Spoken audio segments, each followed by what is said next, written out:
Yo, check this out. This is Chuck D. And this is Flavor Flav. And you are tuned to... That's right, the Hard Knocks, baby. Hard Knock TV, public enemy #1. Boy.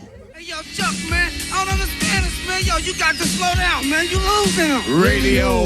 Suckers never play me. I don't see as many legendary groups in hip-hop as there used to be. It seems like now everything's like very... You don't see groups. You don't see, that's what I mean, groups. Why do you think that is? The biggest difference between then and now is that it was a group effort in the 80s. The elements were all in conference with each other. MC and breakdancing, DJing, which was a ruler of the roost, and even graffiti, part of it, art expression. When the recording contracts came about and they recorded 4 people, and then they, like, 5 people to sound like one, like the Furious 5 used to say. Well, the problem came into the area of renegotiation. If something was hot, you had to renegotiate with like 5 people, so that's not on record company time. And when it came to black music, it was re-negrotiation or re-niggergotiation when it came to rap. And some of these obstacles of dealing with 5 to 4 heads as opposed to one company trying to deal with one became the pattern. It's easy to cut a deal with one person and just deal with the lawyer. So it's still a team, but it's a team of others, not the team of makers and creators. And so that, over a long period of time, had sort of like been the evolution or the devolution of hip hop as far as being the master of its own sphere. You know, now it's individuals, and people point to individuals.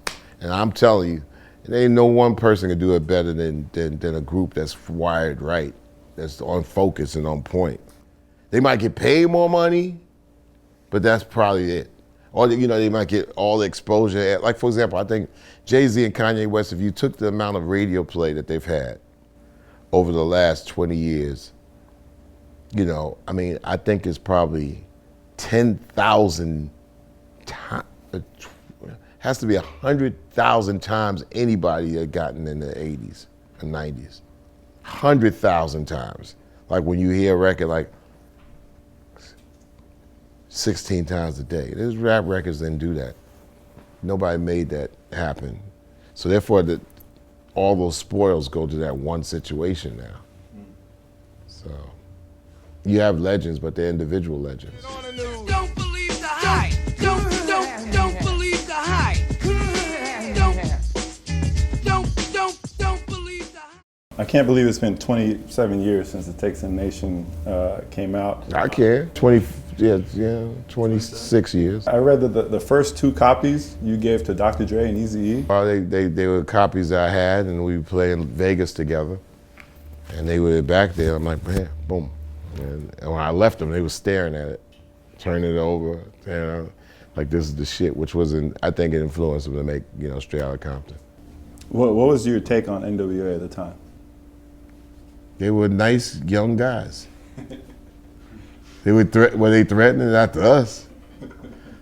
I mean, I knew they was probably scared white America, but to us, it was like, we were grown men. We was like, man, these are nice little guys. I remember N.W.A. and the Posse, and it's just like, well, they were influenced by Bum Rush the Show. You know, and I just said, this is a force because I said, this is taking place, this is hip hop in another city. And we befriended them. I mean, matter of fact, I befriended Ice Cube. So when the whole thing happened with Cube and N.W.A., I tried to tell Cube, just like, well, just stay with the group, man. The group is the thing. But he said it was impossible for him to do so. So I had to tell my team that we had to figure out.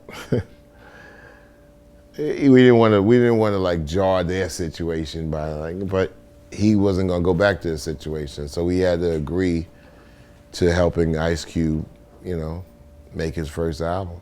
And that's when the whole shit changed. That's when the West was won. Because after Straight Outta Compton, you know, came America's Most Wanted in 1990, along with Fear of Black Planet, and the bread seeds were already laid when Cube was coming to visit us. And me and Kane had been talking for the longest period of time about collaborating with the song. And I said, well, this is the title, Burn Hollywood Burn. And Cube happened to be there at the same time when Kane came to the studio in Green Street Studios. And Cube was sitting there, me and Kane was talking. And Cube, we was working out the beginnings of his America's Most Wanted, but he said, yo, I want to be down on that shit. So me and Kane looked at him like, yeah, well, fuck it, why not? And that's where me, Big Daddy Kane, and Ice Cube did Burn Hollywood Burn. And it was hell to get these record companies to agree on 3 different label artists to collaborate on one song. Damn fucking lawyers. Screaming gangster 20 years later, of course endorsed while consciousness faded. New generations believe in them fables. Gangster boogie on 2 turntables. Show no love, so it's easy to hate it. Desecrated while the coroner waited. Any given Sunday, so where y'all raided? With slavery lynching and them drugs infiltrated. Last year we interviewed Scarface, and he talked. Brad Jordan. Yes, and That's my man. He talked about hip hop becoming white now, and he said the current state of hip hop reminds him of what happened with the blues and rock and roll. A while back, I remember you saying that we have to look out for hip hop becoming somewhat like what happened to the blues. There's a bunch of different circumstances that are different there. Well, number one, I talked about what's the difference between hip hop now and hip hop then. Hip hop then was a group collaborative effort in the making of it, and you also have people kind of like sprinkled into some of the governing of it. And then you had a period where at least you had some people into the administration, the governing of it, that resembled at least where the music came from, black faces. But you know, I mean, that has been weaned down into a company having a say-so and a hired person. That's not gonna last for long, but if you're gonna say the whitening of hip hop, I think even what Scarface was talking about, we need more black people in the governing in smart areas. Who's your general manager here? Who's doing some administration? I mean, and true to the art form and the people it comes from. Just because you have a black face up in there, but you're doing the same dumbass shit, doesn't make it better.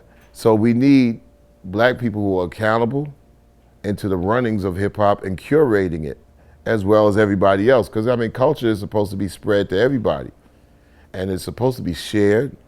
But once you start looking at it as being, oh, this is dominated by people because people ain't into that, you know, or they ain't into that.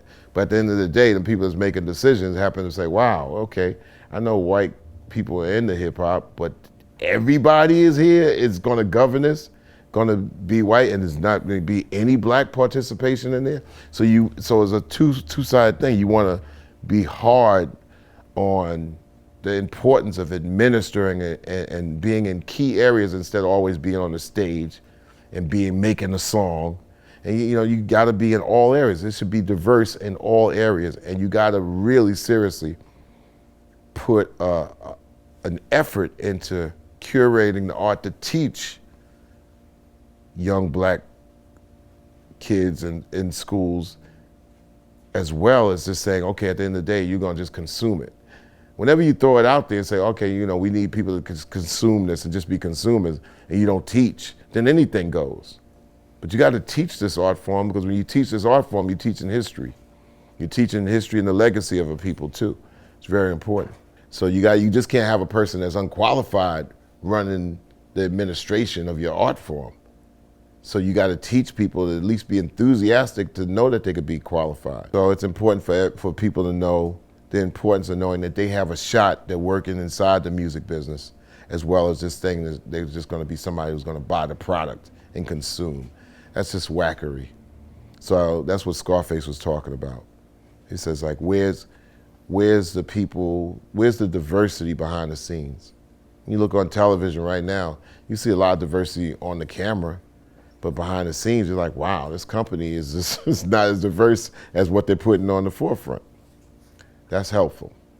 I'm not offended by, like, for example, Macklemore gets the guy. I'm not offended by that. Hip hop needs to really seriously grow up and govern its own thing for a minute, but you can't wish for it. You gotta work for it. And if it ever happens, it's going to have to come after some period of work that makes it govern itself, you know, and for it to be fair and just.